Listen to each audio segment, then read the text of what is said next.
Olá a todos, retomando então nossas aulas de modelos lineares generalizados com variáveis aleatórias binomiais. Eu apresentei para vocês em aulas anteriores um exemplo com variável binária e agora eu queria apresentar para vocês um exemplo com variável que é proporção. Então este é o exemplo que eu quero apresentar para vocês, que é um experimento de florescimento de diferentes variedades de planta. Então isso aqui é a variável variedade, são 5 variedades, é uma variável categórica com 5 níveis. Nós temos uma variável contínua, que é uma variável que é a dose de hormônio de crescimento que foi aplicada a essas variedades, a essas plantas. Nós temos uma coluna aqui, que é o número de plantas para cada observação. Então, em cada unidade amostral, a gente tem um certo número de plantas. E isso aqui é a nossa variável, que é a contagem das plantas que floresceram dentro deste número de plantas que estavam ali naquela unidade amostral. Então, isso aqui, no contexto de variável binomial, é o número de sucessos, e esse número aqui é o número de tentativas. Então, basicamente é isso, um experimento onde você variou tanto a dosagem de hormônio de crescimento, quanto as plantas, as variedades de planta dessa espécie, para ver o quanto que isso tinha influência no florescimento da planta. Depois da aplicação da dosagem do hormônio de crescimento, passou-se um tempo de 6 semanas e foi quando essas plantas foram contadas para ver se estavam ou não florescendo. Então esse aqui é um gráfico dos dados, eu coloquei aqui a variável resposta em proporção, então peguei o número de sucessos e dividi pelo número de tentativas, então o número de plantas florescendo pelo número de plantas que tinham na unidade amostral, e essa então é a proporção de indivíduos que floresceram. Isso aqui é a dosagem de hormônio, e aqui em diferentes cores a gente tem as 5 diferentes variedades de planta nesse experimento. Então esse é o nosso conjunto de dados, e a primeira coisa que a gente precisa fazer quando a gente tem um conjunto de dados como esse, em que você tem um número de tentativas e conta o número de sucessos nessas tentativas, e se o número de tentativas não é balanceado entre todas as unidades amostrais, é necessário que a gente forneça essa informação para o nosso modelo. Então, o que vai entrar como variável resposta, que no caso eu estou chamando aqui de YB. A YB, que é a minha variável resposta, uma variável binomial de proporção, ela vai ter duas colunas, eu estou combinando duas colunas. A primeira coluna eu estou chamando de sucesso, e eu vou colocar nessa coluna o número de plantas que floresceram em cada unidade amostral, e vou criar uma outra coluna que vai se chamar falha, e nessa coluna eu vou colocar o número de tentativas, ou seja, o número de plantas que tinha em cada unidade amostral, menos o número de plantas que floresceu, ou seja, esse valor aqui é o número de insucessos, né? O número de falhas, ou seja, o número de plantas que não floresceram durante o experimento. Então, basicamente, o que a gente precisa, quando a gente tem uma variável que é proporção, é utilizar essas duas colunas. Se o número de tentativas é igual para todas as unidades amostrais, então a gente pode colocar diretamente a proporção como variável resposta. Mas aqui não é o nosso caso, e é bom que vocês saibam que é preciso fazer isso. E por que é preciso fazer isso? Por uma razão muito simples. Se você tem 100 tentativas e teve uma proporção de 20% de sucesso, significa que você contou 20 sucessos em 100 tentativas. E esse valor de proporção é o mesmo quando você tem um sucesso em 5 tentativas. A proporção vai ser a mesma. Mas a evidência que esse dado traz quando você tem 100 tentativas, ela é muito mais forte do que a evidência que você traz quando você fez só 5 tentativas. Então, por isso, é preciso balancear o nosso modelo, Então dá um peso para essas observações quando as observações têm número de tentativas que são muito diferentes. Então no caso a gente tem número de tentativas que varia, e por variar a gente precisa colocar então esses valores. Tem outros modos de fazer isso nos modelos, mas esse é um modo mais simples de se fazer. Pois bem, como é que a gente constrói então o nosso modelo? Então, o nosso modelo vai ser construído aqui nessa linha de comando. E a gente tem o que? A gente tem como variável resposta, sucessos e falhas, duas colunas. E temos o que? A gente tem como variável preditora a dose e a variedade de planta e mais a interação entre essas duas variáveis. Então, esse seria o nosso modelo cheio para avaliar o modelo que tem a inclusão de todas as variáveis e todas as interações possíveis entre essas variáveis. A gente precisa fornecer também para o modelo qual que é a família de distribuição da variável resposta. Nesse caso, a gente está dizendo ao modelo que a variável resposta tem uma distribuição aleatória binomial. E estamos fornecendo mais uma informação, que é que a função de ligação que a gente quer para esse modelo é a função logit. Se a gente não fornecesse essa informação para o modelo, por padrão, pela logit ser a função canônica para variáveis binomiais, ela seria usada por padrão no R.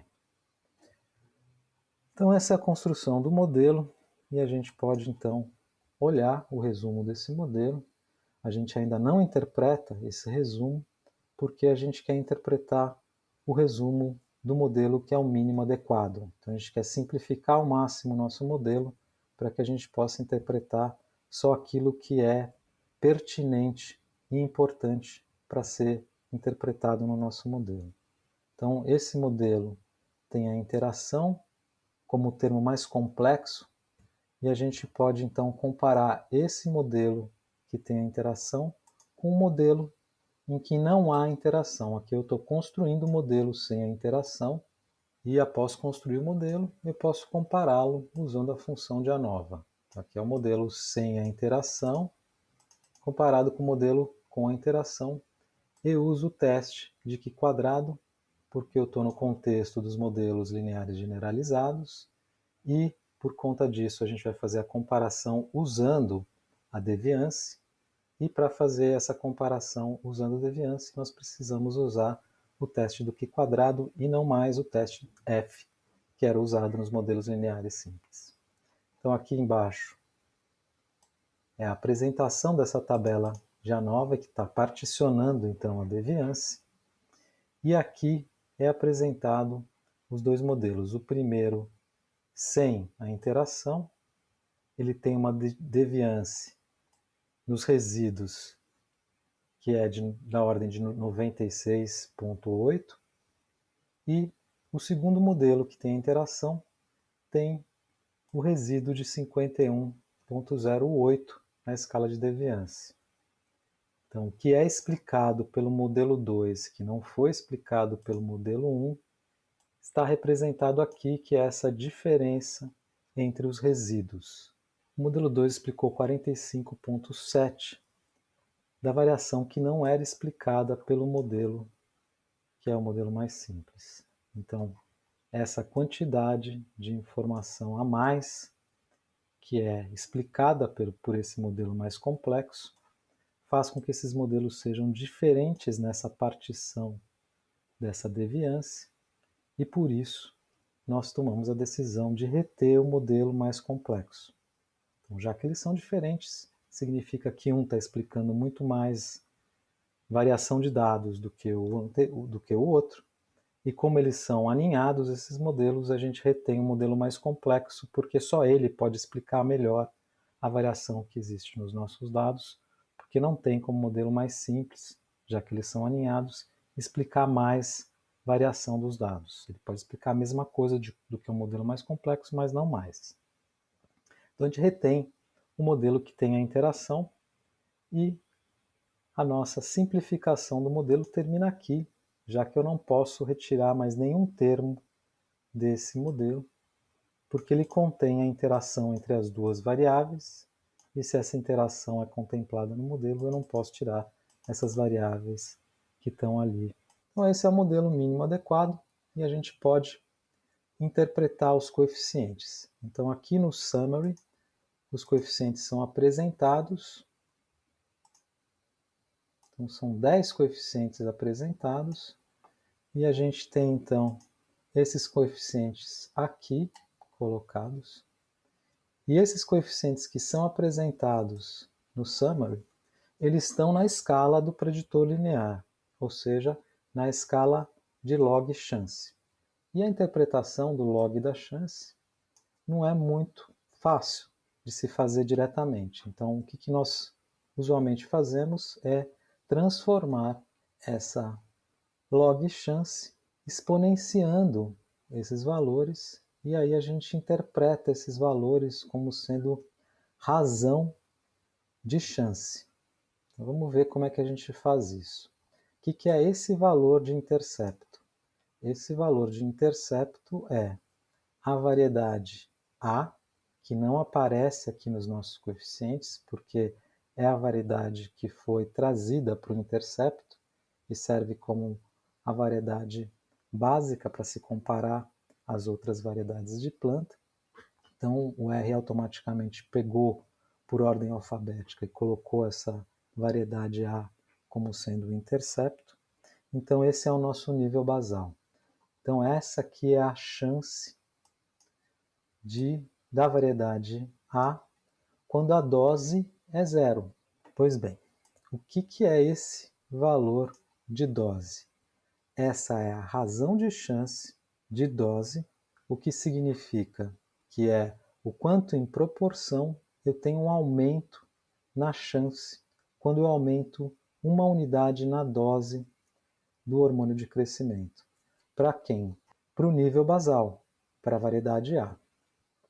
Então a variedade A vai aumentar por volta de 50% sua chance quando você passa de uma dose para uma dose que tem uma unidade a mais de medida. Então é isso que está dizendo aqui esse valor.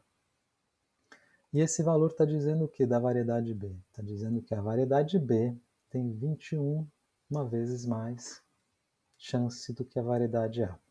Isso é a mesma coisa para a variedade C, a interpretação, então está aqui 3,5, então a chance também é maior, e assim por diante a interpretação desses coeficientes das variedades. Então sempre comparando com o coeficiente da variedade A que está no intercepto.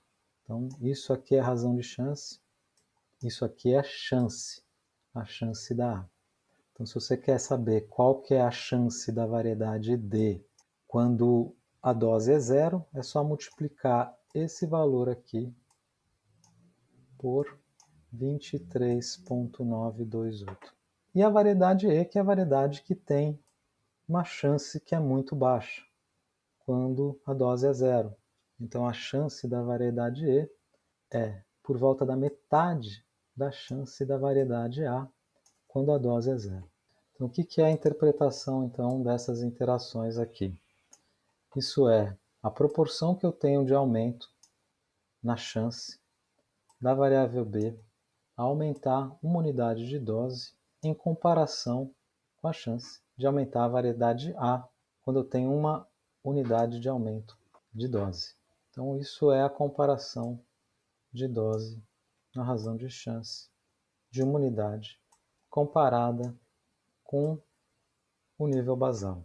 Então a gente tem que a variedade E é muito similar, o que tem de acréscimo em chance da variedade A, e essas outras variedades aqui, elas têm proporções menores de acréscimo de chance ou de variação de chance em relação à variedade basal.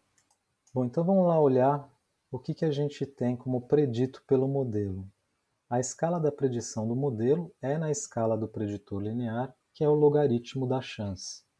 Então, esses valores preditos, se você pede para o modelo qual que é o predito para cada uma das minhas observações, ele vai te falar o predito na escala do logit.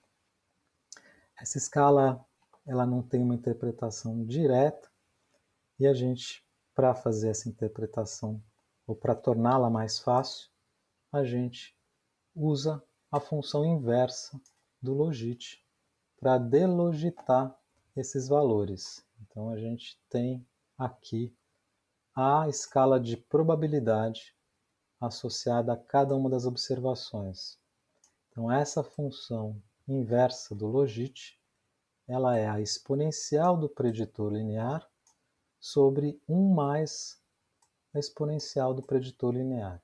Então, se eu pego esse valor, tiro o exponencial dele e divido por 1 mais o exponencial dele, eu vou ter esse valor aqui, que é o valor na escala de probabilidade. Então, para a dose 1, na variedade da planta A gente tem uma probabilidade de florescimento após 6 semanas de experimento, que é da ordem de 1,5%, que é esse valor que está aqui. Se eu aumento a dose para 4, essa probabilidade aumenta para por volta de 5%. No caso da variedade B, com dose de hormônio bem baixa, a probabilidade é muito maior do que a variedade A e está por volta de 18%. Se eu aumento a dose para a variedade B, essa probabilidade aumenta para 22%. Então, 22% das plantas, em média, vão florescer com essa dosagem, se a variedade da planta for variedade B. E assim por diante, essa é a interpretação que a gente faz na escala de probabilidade, muito mais direta. E esse seria o gráfico que a gente tem dos modelos na escala de probabilidade. Vocês lembram que eu fiz esse gráfico logo no começo dessa videoaula, que é a proporção de plantas que floresceram para cada unidade amostral, para cada observação. Então essa proporção foi calculada pelo número de plantas que floresceram dividido pelo número de plantas que existiam em cada uma das unidades amostrais. E esse aqui são os ajustes do modelo, ou seja, o que o modelo prevê na escala de probabilidade. Não é na escala do preditor linear, ou seja, está na escala de proporção ou probabilidade. Tudo bem? Então a variável A está aqui. Ela tem probabilidades muito baixas, com doses baixas, mas tem um crescimento muito rápido e a probabilidade de florescimento com dosagens muito altas de hormônio, ela vai ser alta também. Em compensação, a variedade B, ela tem probabilidades já razoáveis com doses de hormônio muito baixa, mas ela não tem um acréscimo muito grande na probabilidade de florescimento quando você aumenta a dose do hormônio de crescimento. Você precisa aumentar muito a dose de hormônio de crescimento para ter um acréscimo nessa probabilidade de florescimento, que não é tão grande quanto você tem na variedade A. Então, se a ideia é produzir flores, a gente precisa tratar ou com a variedade B sem o hormônio, ou a gente usa a variedade A e aplica o hormônio nessa variedade A, que ela vai produzir bastante flores. Bom, esse é o exemplo que eu queria mostrar para vocês com variável resposta na escala de proporções ou probabilidades. E eu queria só fechar então essas aulas, essas últimas 3 aulas, onde a gente viu os modelos binomiais, levantando alguns pontos que eu acho que são bastante relevantes e que devem ser considerados quando a gente está no escopo de modelos lineares generalizados com variáveis binomiais. O primeiro deles é que, ao ajustar a variável resposta, você deve usar sucessos e falhas ou proporção, dependendo se você tem ou não o número de tentativas balanceado nas suas amostras. Se está balanceado, você pode usar proporções, mas se não está, você precisa separar então o número de sucessos e o número de falhas, porque você tem um desbalanço no número de tentativas nas suas unidades amostrais, nas suas observações. Então, o que o modelo faz? Ele dá pesos diferentes para observações que tem número de tentativas diferentes, porque a evidência que você traz com maior ou menor número de tentativas, ela é de fato diferente.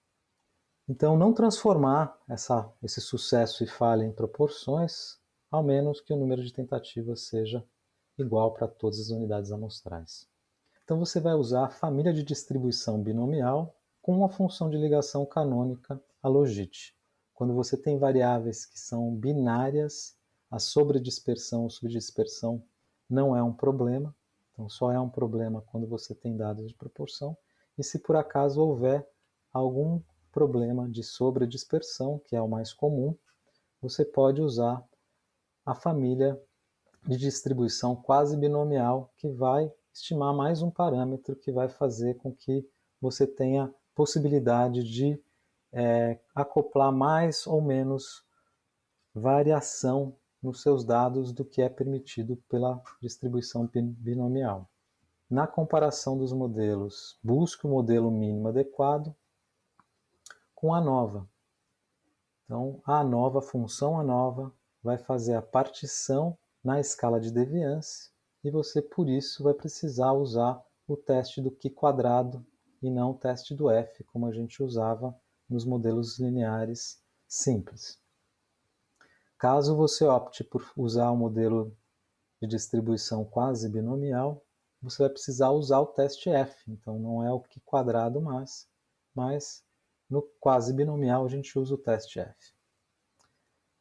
Você vai fazer que nem nós fizemos até agora, reter o modelo mínimo adequado. Então, o que você quer interpretar, em geral, é o modelo mais parcimonioso, ou seja, aquele que explica melhor os seus dados, mas ao mesmo tempo não é muito complexo, só tem os termos que são termos importantes para essa explicação.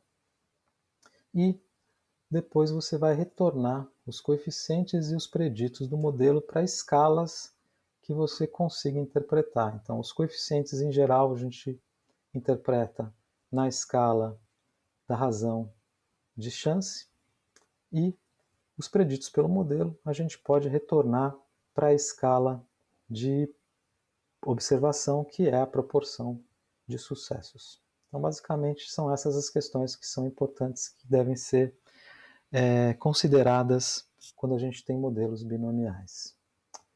Com essa aula eu encerro os modelos lineares generalizados e a partir da próxima videoaula eu começo a tratar então de modelos mistos.